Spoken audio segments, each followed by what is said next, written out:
जी का road show.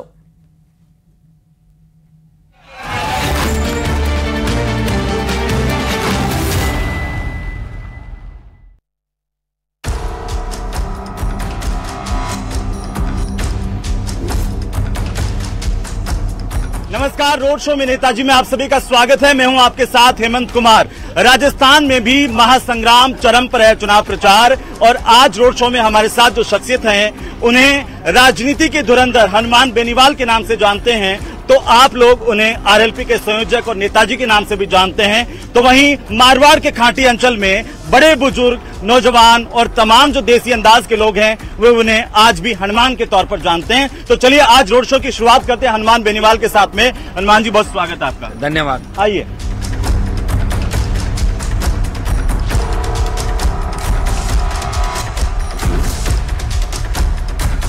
तो road show में नेताजी में हमारे साथ हनुमान बेनीवाल हैं, जो जाने जाते हैं अपनी कार्यशैली, भाषा शैली, बेबाक अंदाज, ईमानदारी और लोगों के लिए समर्पित भाव से काम करने को लेकर के, चाहे वो किसान हो, आम मजदूर, गरीब, दलित, सभी उन्हें हनुमान के नाम से बड़े प्यार से बुलाते हैं। हनुमान जी हमारे साथ हैं। एक बार फिर से हनुमान जी, बहुत स्वागत है। धन्यवाद। हनुमान जी, वचन है कि दुनिया चले ना श्री राम के बिना और राम जी चले ना हनुमान के बिना। हनुमान बेनीवाल के साथ क्या भगवान राम है या फिर राम के साथ हनुमान है? देखिए, भगवान राम भी मेरे साथ है और राम के साथ भी हनुमान है। ये तो राम के साथ तो हनुमान है ही। आप देखते हैं कि इतिहास अपन देखते हैं, हम हनुमान जी के पुजारी भी हैं, भक्त हैं, राम के भी भक्त हैं। और हनुमान जी के बिना राम अधूरे, राम के बिना हनुमान अधूरे। लेकिन ये भ्रष्टाचार जो देश के अंदर बढ़ रहा है, प्रदेश के अंदर जो भ्रष्टाचार बढ़ रहा है, इस भ्रष्टाचार की लंका को जलाने के लिए अब एक हनुमान की आवश्यकता राजनीति के अंदर, और वो भूमिका में निभा रहा हूँ देश और प्रदेश के अंदर। तो भारतीय जनता पार्टी तो कहती है कि जो राम को लाए जनता उनके साथ है, और हनुमान बेनीवाल ने उनको छोड़ दिया। देखिए, भारतीय जनता पार्टी के साथ जब गठबंधन था मेरा, मैंने अलग पार्टी बना के जब 18 में लड़ा और बीजेपी मेरे पास आई थी अलायंस के लिए, तब गठबंधन इन शर्तों पर हुआ था कि जवान किसान का हमेशा ध्यान रखेंगे। और मोदी जी तीनों कृषि बिल लाए, जब एनडीए के किसी साथी से उन्होंने बात नहीं करी। हमने एक बार ये रास्ता जाम किया दिल्ली का, तो गृह मंत्री जी ने कहा भाई आप एक टाइम दो हमें 10 दिन का। हमने समय दिया, कोई हमारी बात सुनी नहीं गई। 750 किसानों ने शहादत दी। हम किसान के बेटे हैं, हमारे लिए किसान और जवान पहले है। सत्ता मिले या नहीं मिले इससे कोई फर्क नहीं पड़ता। सत्ता तो 2003 में ही ले लेता, सत्ता में शामिल हो तो कभी हो जाता। हमें इस राजस्थान के देश के किसान जवान के लड़ना था। और बाद में मैं 50,000 1 लाख से ज्यादा लोग लेके बॉर्डर पे गया, शाहजहांपुर बॉर्डर पे, और एनडीए को छोड़ा और मोदी सरकार से बाय बाय किया। और बाद में अग्निपथ जो अग्निवीर योजना आई, इसका भी देश में अगर पुरजोर विरोध किया, लाखों लोगों की रैलियां करी, झंडे के साथ आंदोलन किया। मेरे संघर्षों का ही परिणाम है कि मोदी सरकार पहले अग्निवीर 25% लेके 75 वापिस भेजने की बात करी थी। अब आधे आधे पे राजी हुई है कि 50% अग्निवीर को हम परमानेंट फौज में रखेंगे और 50 को वापिस भेजेंगे, और हमारा संघर्ष जारी रहेगा। लोग कहते हैं हनुमान जी की चुनाव और मैदान तो वही है, पाड़े बदल गए हैं, चेहरे वही हैं। जी, देखिए ये सही है कि ज्योति ईडी के डर से भाजपा में भाग गई। और जब विधानसभा का चुनाव था उस वक्त भी मैं चाहता था दोनों कांग्रेस बीजेपी अलायंस करके, और मैं अच्छी सीटें ला सकता था। और मैं जिसके साथ अलायंस करता निश्चित रूप से सरकार बनती। अगर कांग्रेस के साथ अलायंस होता तो कांग्रेस की सरकार बन जाती। मैंने अलायंस नहीं किया, मैंने कमिटमेंट किया था। उस टाइम क्या कांग्रेस ने आपसे किया था संपर्क? नहीं, ऐसा है कि हमारी जैसी भी छोटी मोटी बात चली, ठीक है, हमने इतना प्रयास भी नहीं किया। मैं मेरे हिसाब से चल रहा था, और बिना मैंने कमिटमेंट किया बिना अलायंस के मैं लड़ूंगा, और बिना अलायंस के लड़ा। वोट में मुझे मेरे ज्यादा है 18 से, लेकिन सीट मेरी एक ही आई थी। बाकी जगह चुनाव हार के समीकरण ऐसा ही था, ऐसा समीकरण बन गया। संसाधन नहीं थे, समय की कमी थी, मैनेजमेंट नहीं था। तो अभी भी तो आपका मुकाबला जो है वो सबसे बड़ी पार्टी से है, डबल इंजन की सरकार। देखिए, इस बार हम सब ने तय किया है कि इंडिया अलायंस के साथ मिलके, और ये लोकतंत्र को खत्म करने में तुले में इनको रोकना है, जिससे इलेक्टोरल बॉन्ड के अंदर जिन कंपनियों के नाम आए वो तो गोमांस का निर्यात कर रही है, ऐसी कंपनियों के नाम भी आए। भारी भ्रष्टाचार इलेक्टोरल बॉन्ड के नाम से हुआ है। और किसान, जवान और पहलवान और देश सिर्फ धर्म के नाम पर अपन बात करके सोचे हैं कि लोगों का पेट भर जाएगा, तो पेट नहीं भरेगा। तो आपको लगता है हैट्रिक नहीं बनेगी बीजेपी की? कभी नहीं, किसी भी कीमत पर नहीं। 15 से ज्यादा सीटों पे कांग्रेस पार्टी अच्छी टक्कर देगी अगर सही मैनेजमेंट रहा और ये सारे नेता एकजुट होकर अगर मैदान के अंदर लगे। अच्छा, मुद्दे क्या होंगे हनुमान जी इस बार के? देखिए, हमारे मुद्दे राजस्थान के मुद्दे हैं, देश के मुद्दे हैं। देश के अंदर तो ये मुद्दे हैं कि जो भी बोलता है उसे अरेस्ट कर लिया जाता है। ये लोकतंत्र की हत्या है, चाहे केजरीवाल हो चाहे झारखंड के सीएम हो। मैं ये कह रहा हूँ अगर कोई भ्रष्टाचार करे तो उस पर कार्रवाई होनी चाहिए, लेकिन बिना सबूत बिना गवाह और जैसे ही ये ईडी की रेड करते हैं, इनकम टैक्स करते हैं, बीजेपी ज्वाइन कर लेता है, इसका मतलब पाक साफ हो जाता है, एफआईआर दे देते हैं, मुकदमे को खत्म कर लेते हैं। एक तरीके से हिटलरशाही और तानाशाही देश के अंदर चल रही है। जवानों को रोजगार नहीं मिल रहा है। तो क्या हनुमान बेनीवाल ईडी से नहीं डरते? मैं बिल्कुल ईडी से नहीं डरता, सीबीआई इनकम टैक्स से नहीं डरता। अगर मैं डरता तो कभी का इनके साथ हो जाता। तो आप कहते हो ये डराते हैं, आपको कभी धमकी आई? आप इतना बोलते हो। देखिए, मेरे को धमकी देने की हिम्मत किसी के अंदर नहीं है और मैं उस जगह से आता हूँ। इन्होंने मुझे लड़ता हुआ देखा है। जिस वसुंधरा के यहाँ ये ऑटोग्राफ लेने खड़े रहते थे दिल्ली वाले नेता, एक जमाने के अंदर जब वसुंधरा का क्रेज था, जब अमित शाह मोदी का क्रेज नहीं था, उस वसुंधरा को राजस्थान से मैंने ही भगाया था। ये मेरे संघर्षों से ही वसुंधरा राजस्थान छोड़ के गई थी और ये लॉटरी भजनलाल के लग गई। संघर्ष हमारा था और भजनलाल की लॉटरी खुल गई। अब आपको क्या लगता है हनुमान जी कि नागौर में मुकाबला हनुमान बेनीवाल वर्सेस ज्योति मिर्धा के बीच में या दो विचारधारा की लड़ाई है? देखिए, कांग्रेस इंडिया अलायंस और राष्ट्रीय लोकतांत्रिक पार्टी अलायंस में चुनाव लड़ रही है, क्योंकि भारतीय जनता पार्टी धनबल, बाहुबल, सत्ता का दुरुपयोग ये सब इनके साथ है और चूंकि हम मिलके इनको आराम से लड़ाई के अंदर हरा सकते हैं और मुझे यहाँ कांग्रेस से फायदा होगा और कांग्रेस पार्टी को आरएल पीछे राजस्थान में कई सीटों पर फायदा होगा। बूढ़े बुजुर्ग में जैसे बैंटरों में भी कहा कहते हैं हनुमान आ गयो। हाँ, तो सुनो, इनका ये है कि ये बिका नहीं, रुका नहीं, थका नहीं, डेवलपमेंट इतने करवाए, सबको जगाया, लोगों को लड़ना सिखाया और जो अंदर राज था उनको ठीक किया, भ्रष्ट नेता को ठीक किया। ये लोग मुझे प्यार दिल से करते हैं और मैंने ही बड़ी रैलियां राजस्थान में करी जिनकी संख्या 5 लाख से 7 लाख थी। रैलियों के रिकॉर्ड मैंने ही तोड़े थे सब। लेकिन हनुमान जी वो रैलियां कन्वर्ट नहीं हो पाई वोट में कन्वर्ट नहीं होने का सबसे बड़ा कारण ये था कि हमारे पास संसाधन नहीं है, हमारे पास पैसा नहीं है, इलेक्टोरल बॉन्ड हमें नहीं दिए किसी ने। तो संसाधन तो इस बार भी नहीं है, फिर कैसे बात? सुनो, इसमें भी संसाधन नहीं है, अभी संसाधन नहीं है। लेकिन अब की बात, ये पूरा जिला चुनाव लड़ रहा है, वो राजस्थान का चुनाव था, ये नागौर का चुनाव है, जिला खुद ही चुनाव लड़ रहा है। संसाधनों की आवश्यकता नहीं, देख लो सैकड़ों गाड़ियां अपना अभी साथ चल रही है, संसाधन की आवश्यकता भी नहीं है। हरा देंगे ज्योति को आराम से, बड़े अंतर से हराएंगे। एक और सभा है यहाँ पे, ये खुरंडी में सभा है यहाँ पर आपकी है, घाटवा के अंदर सभा है एक और इसके आगे भी हम लगातार इनके साथ चलेंगे। फिलहाल हम यहाँ पर इस रोड शो में आते हैं, इस सभा को देखते हैं, घाटवा की सभा में। अब यहाँ से आगे के लिए हम चल रहे हैं, लेकिन हनुमान जी आप अभी अपनी सभाओं में कह रहे थे थोड़ा गठबंधन में देरी हो गई, नहीं तो नजारा कुछ और होता। देखिए, थोड़ा सा समय अब क्या कि हमें हर कॉन्स्टिट्यूंसी में यहाँ 2-2 दिन देना पड़ेगा, तो मैं अभी 1-2 दिन का समय मुश्किल से बाहर निकाल पाऊंगा। 4-5 लोकसभा क्षेत्रों में रैली कर पाऊंगा, लेकिन अगर थोड़ा 3 दिन पहले गठबंधन होता तो निश्चित रूप से मैं ज्यादा समय और दे पाता दूसरे प्रत्याशियों को और उसे जबरदस्त तरीके से कुछ चीज का फायदा मिलता। थोड़ी सी देरी हुई है गठबंधन करने। एक आप बार बार निशाना साध रहे थे कि भाई ने साजरे भेजो और बयान भेजो, लोकसभा दिल्ली भेजो, उसके मायने क्या है?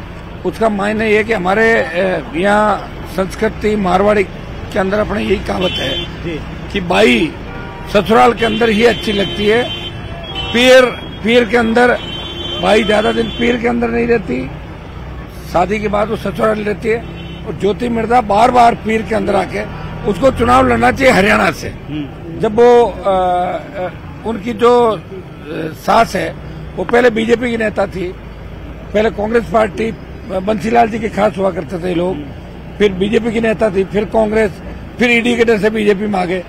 और हुड्डा फैमिली जहाँ इनकी छोटी बहन ब्याही हुई है वो कांग्रेस के बड़े नेता है हरियाणा के अंदर। तो हरियाणा के किसी लोकसभा से इनको चुनाव लड़ना चाहिए इंडिया पुलिस वालों को। राजस्थान की जनता ये जो तस्वीर देख रही है ये बहुत सियासी मायने में खास है।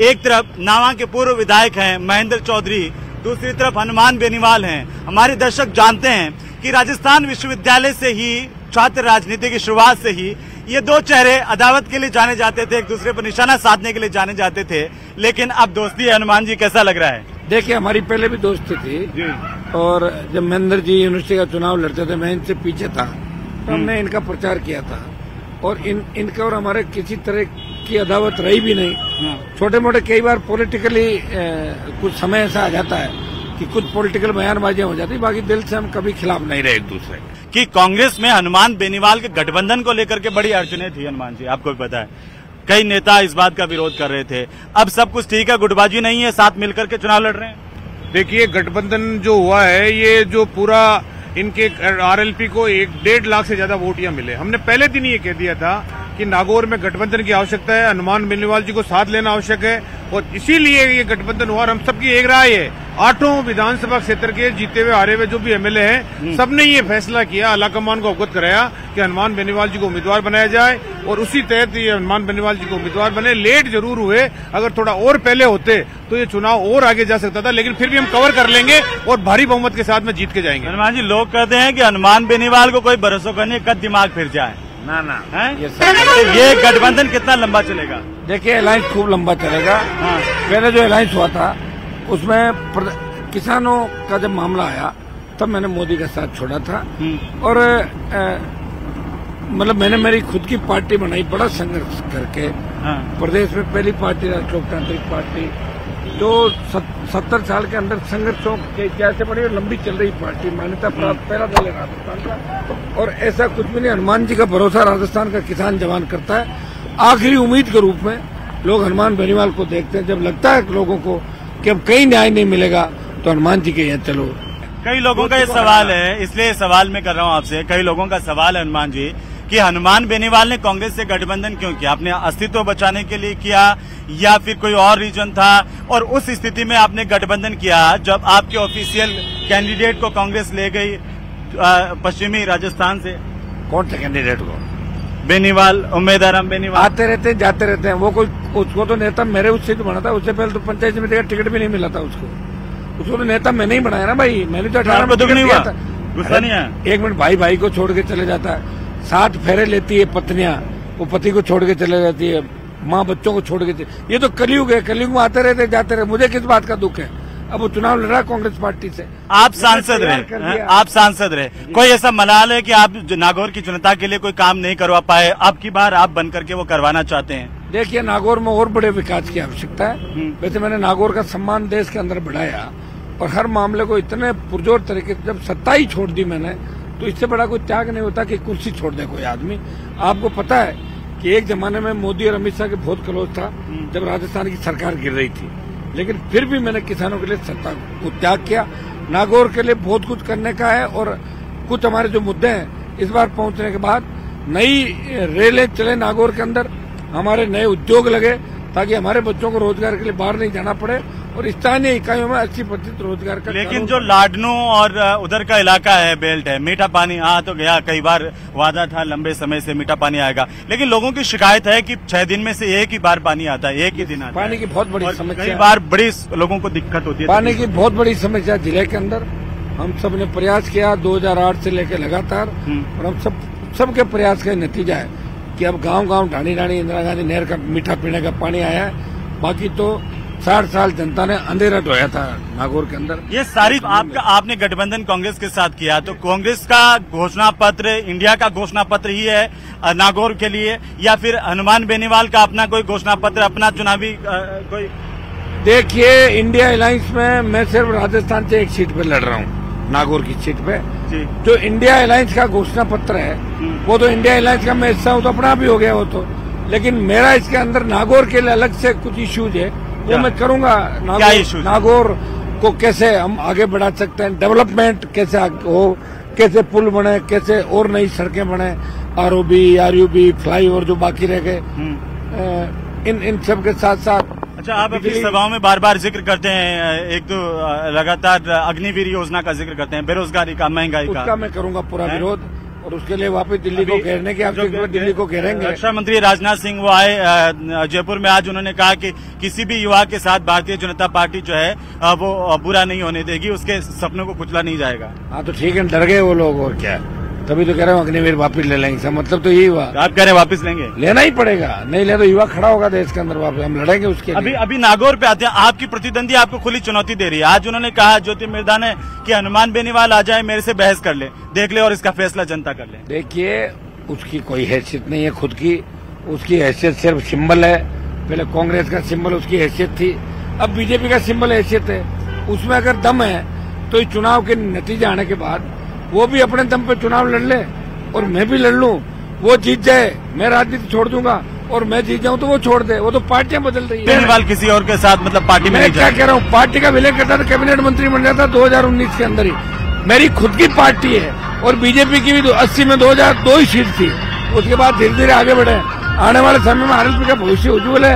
अभी हम अलायंस के साथ लंबी लड़ाई लड़ेंगे राजस्थान में। वो इसलिए कहती है कि वो पारिवारिक रूप से बहुत दुखी रही है अपने जीवन में। ये बात मैं आपको मीडिया पे इतनी नहीं कहना चाहता, लेकिन उसका जो जीवन है उसमें किताब लिखी जा सकती है। वो मैंने नहीं कहना चाहता, सारी बातें अच्छा नहीं लगता, लेकिन वो बहुत चालाक, श्रूड और वो कभी पढ़ी नहीं और पॉलिटिकल बेस से उसका एडमिशन साउथ के अंदर नाथुराम जी ने करवाया था सिफारिश पे, और सेकेंड ईयर में यहाँ के मुख्यमंत्री से मिलके और वापस मेडिकल। तो आपको नहीं लगता हनुमान जी जो नाथुराम जी की विरासत है, इतनी बार सांसद रहे, उसका फायदा उन्हें मिलेगा? कभी नहीं मिलेगा, नहीं मिलेगा, कभी नहीं। नाथुराम जी बीजेपी गाली देते थे, सत्यानंद जी का फूल कहते थे।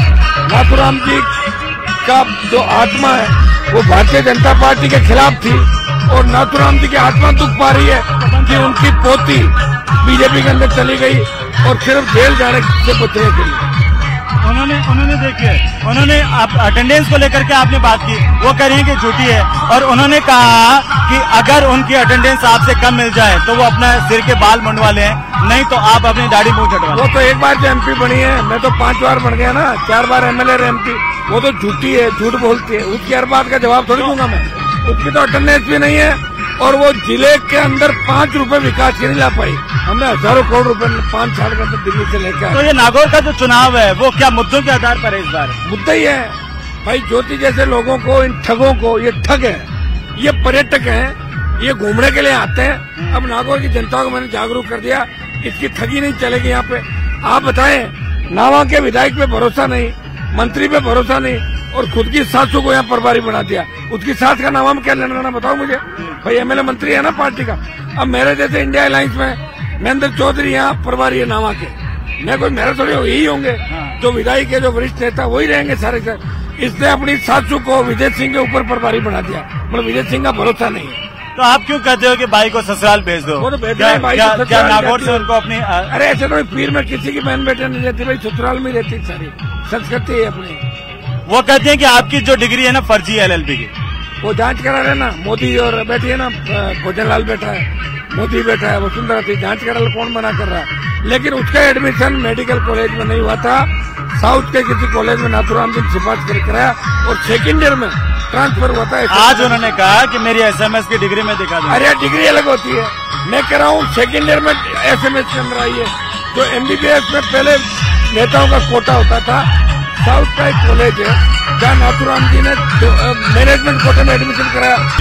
कि यहाँ खास तौर पर नागौर में वो आपके लिए कह रहे हैं कि आप जब सांसद हुए आपने कोई काम नहीं करवाया। तो एक केंद्रीय विद्यालय, हजारों करोड़ रुपए की सीआरएफ की सड़कें, प्रधानमंत्री ग्राम सड़क योजना, नागौर शहर में देखो 70 करोड़ के तो नागौर शहर कितने पुल बनाए, कितने फ्लाईओवर, कितने आरओबी, खनिज नीति में बदलाव, एमपी को डीएमएफटी ट्रस्ट का अध्यक्ष 100 करोड़ रुपए डीएमएफटी से, स्टेट गवर्नमेंट का हजारों करोड़ रुपए में लेकर है संघर्ष करके। यहाँ बिजली, बजरी, इन तमाम मामलों में सड़कों में लड़ता रहा और दिल्ली में, राजस्थान और जिले के लिए लड़ता रहा, संघर्ष किया, हॉस्पिटल खुलवाया कर्मचारियों का नागौर में और कपास का उपखंड करने की नागौर में जितने वोटर हैं उसमें करीब 12 लाख महिलाएं भी हैं।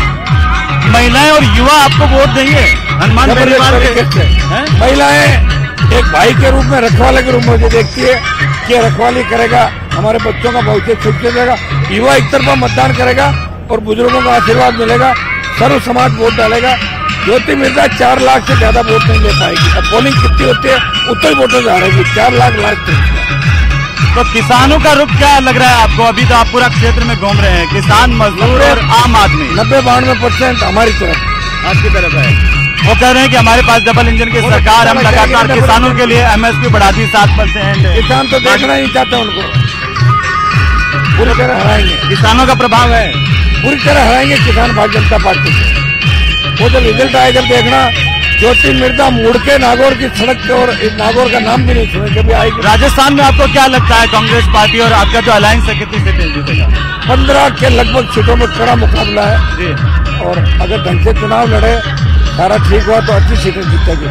मिथक 25 का मिथक तोड़ देंगे, मिथक तोड़ देंगे आप 100%।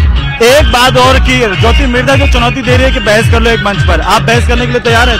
ज्योति मिर्जा से क्या बहस करूं, वो कुछ है ही नहीं। अगर आप चाहे तो मध्यस्थता मेरी बात हूँ ना वो है ही नहीं, उसका क्या पॉलिटिकल कैडर है। वो तो अभी बीजेपी के नेताओं के उनके ठेले उठा रही है, जो मेरे ठेले उठाते थे वो उनके ठेले उठा रही। क्या कर लो उसका, इससे क्या। और आप बताओ, उसके कनेक्शन अभी भी कांग्रेस पार्टी के अंदर कई लोगों से, बीजेपी में कनेक्शन कांग्रेस पार्टी का। गठबंधन को रोकने का प्रयास इसने भी किया था, पार नहीं पड़ी। बहुत जिस दिन गठबंधन हुआ था पूरी रात कमरे में बैठ कर रोई थी कि बर्बाद हो गई मैं। और पहले दिन सट्टा बाजार में पैसे लगा रही थी कि गठबंधन नहीं होने दूंगी किसी भी कीमत पे। तो आप कह रहे थे वो ईडी से डर करके बीजेपी उन्होंने गई। और ईडी, इंडिया पुलिस में ईडी कितनी बार रेड हुई, मैं कागज दे दूंगा ना आपको, कितनी बार रेड हुई है। समीर जो इसका ड्राइवर है भाग गया और ये इसके अंदर चली गई पार्टी बीजेपी। बहुत बहुत शुक्रिया हनुमान जी।